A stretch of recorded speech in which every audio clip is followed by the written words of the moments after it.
Good Saturday to you. You're watching Tigray Television English program live from Magala. IDPs from Western Tigray sheltered in Sabakari IDP camp remain in dire situation despite the signing of a peace deal. Our reporters visited the camp in Magala and spoke with Gide, who was displaced with her husband and 5 children back in 2020 from Western Tigray. Gide and her husband have given away 2 of their children to someone who can take care of them, and they are barely able to provide for the remaining 3. Salome Tigrai has more. This plastic tent is a home for the family of Gide Lamma, who was displaced 2 years ago from Western Tigray along with her 5 children and husband. For displaced persons like Gide, life has pretty much been the same for 2 whole years. A long way from home, away from anything familiar, and struggling to find anything to eat to live to see another day. Coffee. بتلي دقنا بتاعهم coffee. We're in a terrible situation, especially our children. They're really having it difficult. They have no shoes or clothes to wear. We have a lot of problems. Above everything, we have nothing to eat. We're on the verge of death. Grace's family made a living through farming back when they were home, and they were able to give their children a stable life. But now they have given 2 of their children away to someone who can take better care of them, and she and her husband are barely able to provide food for their remaining 3 children. Back home, we made a living through farming. Others were merchants. Many had cars and trucks, and they left everything behind. We were able to afford everything, and it wasn't as expensive. But now, we have nothing.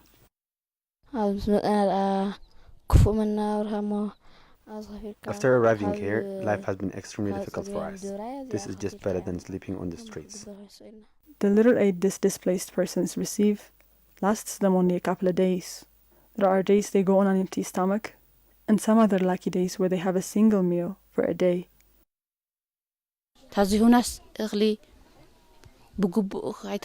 The aid they give us is inadequate. Sometimes vegetable oil is missing, and other times pea. We make injera and eat it with just salt. We don't have breakfast. We eat lunch, and if we find something for dinner, we have dinner. But if we don't, we just sleep on an empty stomach. The peace deal reached in early November has filled the family with the hope that they might be able to go back home and reunite with family members they haven't heard from in more than 2 years.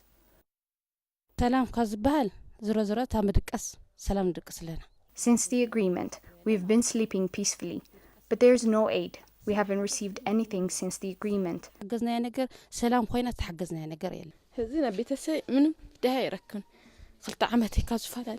It has been 2 years since I heard from my family members. It's not like I can call them. My brother was in my kadra. I don't know if he's dead or he crossed over to Sudan because of the unspeakable atrocities there. I wish we could go back home and the people in Tigray live in peace.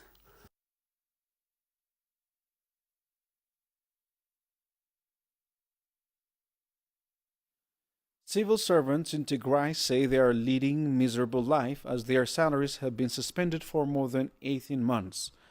Civil servants say they were delighted to hear the peace agreements between the Ethiopian government and the government of Tigray. Abraha Gabratansai has the details. Civil servants in Tigray are among the severely victimized members of the community due to the war. They say that they have not been paid for more than 18 months, and the peace agreement, which they hoped would solve their problems most, couldn't bring them anything tangible to alleviate their tribulations, as their salary is still poisoned. I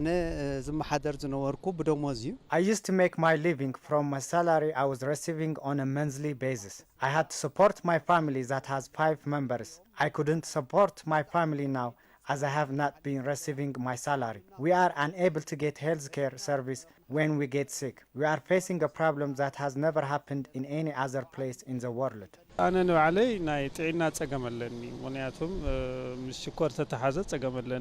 have health issue. I am diabetic patient. You see, my legs are swollen and aching. I used to have appointments periodically. but I couldn't attend my medications, as I don't have the money to buy medicines. None of the health facilities have the medicine we need most. The civil servants applauded the peace agreement signed in Pretoria on 2nd November 2022 and added that peace is the ultimate demand among the people in Tigray. መንግስት ትግራይ ናይ ሰላም ስምምዕ ምስ መንግስቲ ኢትዮጵያ ገይሩሎ ስለዚ እዚ ንሕና ብጸጋ ኢና ንቕበሉ We appreciate the peace agreement that was signed between the Ethiopian government and the government of Tigray. We are peace seekers. It is because of the absence of peace that our salary has been suspended for 18 months and we suffered from a lot of shortages including food and medicine. ሰላም ክፈልጣ እዩ ኢልካ ተሓስቦ ህዝቢ ትግራይ ምክንያቱም The people of Tigray need peace more than any other people as they have suffered for such a long time. They have seen the horrors of war at different times. The idea of peace is a great thing by itself. Peace is our primary demand. The sufferers also insisted that all the promises by the peace agreement, including the resumption of services such as banks and communication services, should be implemented soon so that they would receive their salaries and end their suffers. ህዝቢ መንግስት ሰራሕተኛ ደሞዝ ክኽፈል እንተ ኮይኑ ናይ ባንክ ምንቅስቃስ ክህል ኣለዎ If civil servants are to receive their salaries, there should be banking service, but banks are still shut down. So if there is no banking service and no communication service, it is quite difficult. So those should be restored soon, so that the civil servants who have been desperately waiting for their salaries would be paid. Despite the peace accord, our suffering still continues 15 plus days into the peace accord. عريو بتعمد سلام استوهاله بتعمد كافت حقوس حدا سرحتنيا منغسي مالك قال Civil servants were among those who were delighted most to hear the peace accord in South Africa, thinking that banks would open and they would receive their salaries. But nothing has been changed on the ground since the peace accord. Civil servants are suffering a lot. They couldn't even get proper food aid, but still they are waiting hopefully. Earlier this week, Tigray Civil Service Bureau said that more than 250,000 civil servants, including pensioners and federal employees, have been out of salary for more than 2 years, and they have been in agony, and many have died due to illnesses and hunger. According to the EU, the war in Tigray has seen an estimated death of 800,000 people and the displacement of over 2 million. Many hope the peace agreement signed in Pretoria would bring an end to the worst humanitarian disaster of this era. But the presence of Eritrean troops and the atrocities they are committing in Tigray threatens the optimism. Abel Zakabu has the details. On the 2nd of November 2022, Ethiopian government and Tigray leaders reached into an agreement to end the brutal war through peaceful means. Tigrayan forces promised to give up their arms, while their counterpart in Ethiopia agreed to lift the blockade and withdraw its Amhara and Eritrean allies from Tigray for the atrocities that were being committed on Tigray to stop. Many hoped the agreement would stop the worst humanitarian disaster of this era. Humanitarian aid started to trickle to Tigray. Tigrayan forces started to leave the battlefront lines. The world has also praised the confidence-building measures taken by both parties. Ethiopian government partially restored communication and banking services in areas under its occupation, but it fell short to withdraw its allies, who are still committing unspeakable crimes on the people of Tigray. On Friday, AFP reported that people in Tigray are far from safe, while Eritrean forces and Amhara militia engage in rape, looting and kidnapping. Last week, WHO's chief Tedros Adhanom said his uncle was killed by Eritrean forces. Last Saturday, I was informed that my uncle was murdered by Eritrean army.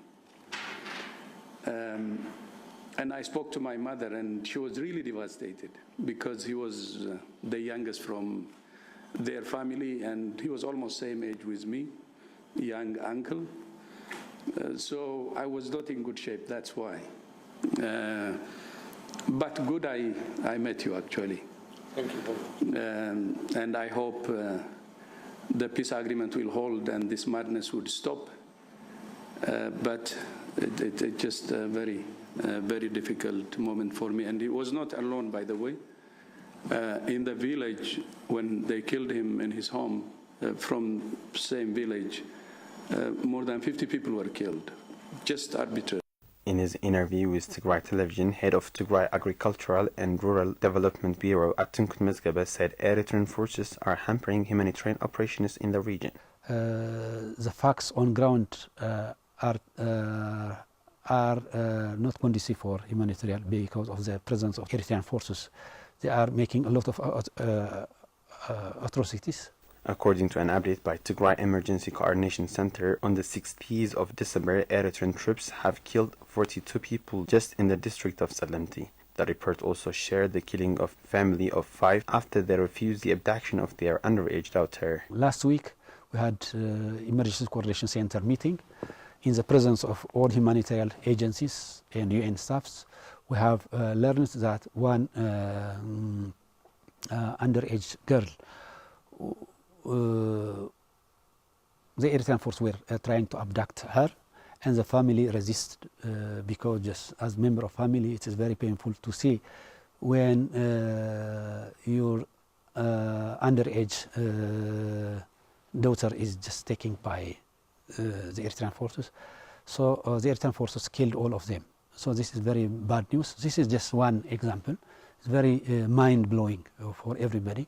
Despite the repeated call by international community on their withdrawal, Eritrean forces continued carrying out atrocities in an escalated manner. On Thursday, EU issued a statement appreciating the peace deal while reiterating its call on the need to withdraw Eritrea completely and in an immediate effect. EU high-level mediation panel member, former Kenyan President Uhuru Kenyatta, also noted the withdrawal of non-ANDF forces from Tigray according to the peace deal signed by both parties. It is indeed part of the agreement that is out there that all foreign forces will be out of the Tigray region. So I think that is already a stated matter of fact. Tigrayan President Tigray also discussed the need to withdraw Eritrean forces and forces from Amhara in his monthly report on the implementation of the peace deal to Tigray State Council last week.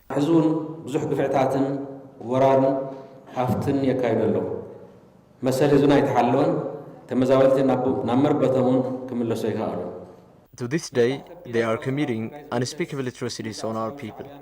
The rights of our people remain violated. IDPs have not yet returned to their homes. The agreement said that disarmament of heavy weapons will take place simultaneously with withdrawal of non-ANDF forces, and the disarmament of light weapons will take place taking into consideration the security situation in Tigray. It was expected for the Ethiopian government to withdraw those forces and Tigrayan forces to disarm, but the forces are still operating in Tigray and continue to commit heinous crimes on our people. We have done our part. The Ethiopian government has to withdraw these forces and return the IDPs back to their homes. The peace deal has got to be implemented on time. We are under siege. There are no internet, telecommunication and banking services. Besides, Eritrean forces have still continued to commit crimes as they did before. It is embarrassing. Thus, we call for the international community to put pressure on the Eritrean army and leave the region as soon as possible. I was displaced from Tigray on the 9th of December 2020. We stayed for some time around the Tigray River. However, Eritrean forces killed our kids. We also got looted of our belongings. The world should hear our voices. We demand peace. But the Eritrean regime is plotting to spoil it all. The presence of Eritrean troops to the civilian population in Tigray has only meant dazzling cases of gang rape, killing, kidnapping, looting, and the destruction of public and private properties. Will the war support the implementation of the hard-won peace deal and bring an end to the suffering of millions in Tigray remains unanswered. Tigrayans continue to struggle as basic services remain terminated and roads blocked for the past 2 years. Our reporters traveled to the town of Yechila, where the residents say termination of services and the presence of Eritrean troops are darkening the glimmering hopes in Tigray. Sarun Sakai reports. Almost 2 months into the peace deal, residents in different parts of Tigray continue to live under a dreadful condition. Basic services such as banking and telecommunication remain terminated in most parts of Tigray. Commercial goods are still scarce in markets around the region, leaving millions in desperate situation. Merchants in the town of Yechila in central zone of Tigray tell us that despite the signing of a peace deal back in November, life remains difficult. We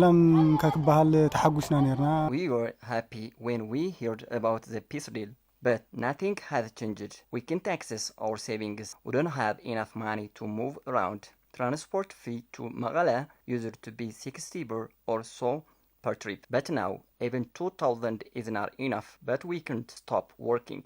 We have to keep working to feed and raise our kids. After the signing of the deal, we thought that everything would get back to how it used to be, that we will work and move around like before. But that's not the case. There are some positive improvements, but most of our problems remain unsolved. For example, electricity has been partially restored, but we continue to struggle as it is on one day and out the other day. We were happy to hear that a peace deal has been signed. We were hoping to go to work like we used to do before all of this, but so far, nothing has changed. There is no banking or telecommunication service, no movement at all. The only change is that there is no active battle. Electricity has been restored. It's better than the darkness we used to live in, but it goes out multiple times a day. Aside from continued termination of services, the residents tell us that the presence of Eritrean troops in Tigray is darkening the lights of hope looming in the region. They say, if the government of Ethiopia is committed to help the people of Tigray, it shouldn't take time to restore services and allow basic necessities. We can get a peace of mind because Eritrean troops are still operating and killing in Tigray. Banking, telephone, and other services haven't been restored yet. Roads are not fully opened yet. IDPs are still struggling to leave to see another day.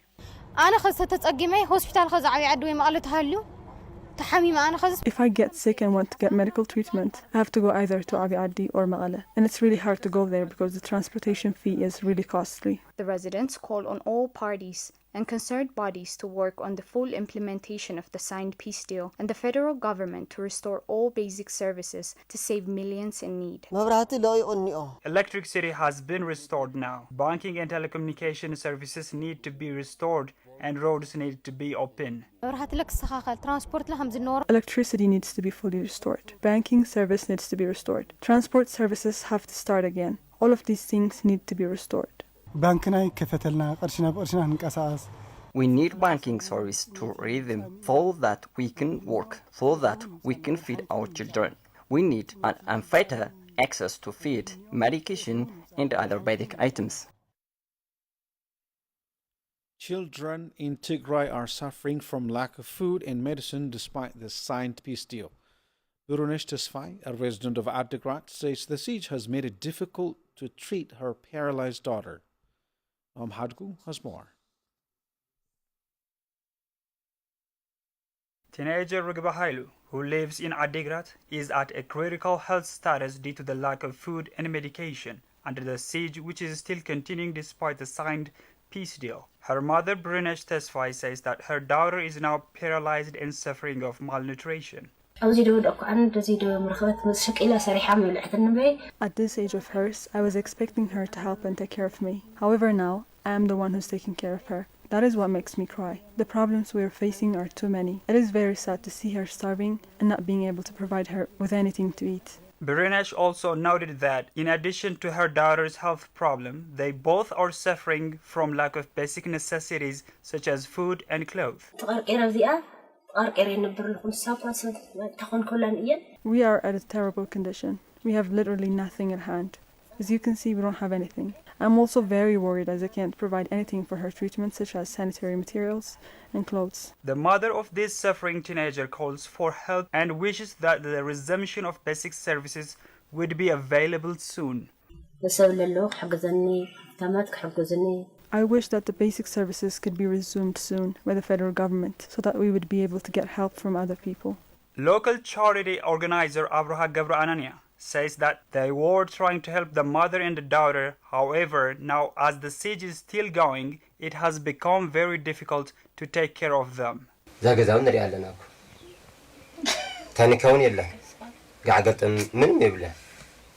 As you can see, they are living in this house which has nothing at all. They are living at a very hard condition. Gabra Anania also added that the governments of Tigray and Ethiopia should work for the implementation of the signed peace deal so that to solve the humanitarian crisis in Tigray.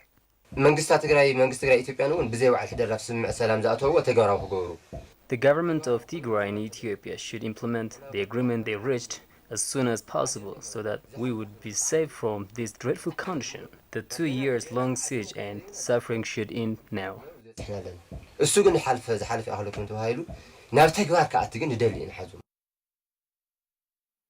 And finally, more than 170 drivers of yellow taxis remain jobless since Mekelle Alula Banaga Airport has terminated its service long ago. Our reporter Aragawi Garbmikael spoke with the drivers of the yellow taxis. Let's take a look. The 2 years gruesome war on Tigray has devastated the socio-economic structure of the society, as millions were forced to remain unemployed due to the termination of basic services in the region. Drivers of yellow taxis that used to deliver a public transportation service for passengers that arrive at Alula Banaga Airport in Mekelle are one of those severely affected by the war, termination of basic services, and the total blockade of basics from entering Tigray for over 2 years. Kasu Taddesa, one of the senior drivers of the yellow taxis, says members of the association are found in a very dire situation as the airport is terminating its services for over 2 years now. After the war broke out in Tigray before 2 years, most of our members were exposed to different problems. We have lost 3 of our members who had suffered from chronic illness due to lack of medical supplies. The only reason they have exposed to such people was due to the termination of their only source of income, which is the airport. One of them was a father of 5 who died of cancer due to lack of medicine. Kazu also says he himself is one of the victims as he is forced to lead a life of hardship as price of the medicines of chronic illnesses in Tigray are skyrocketing.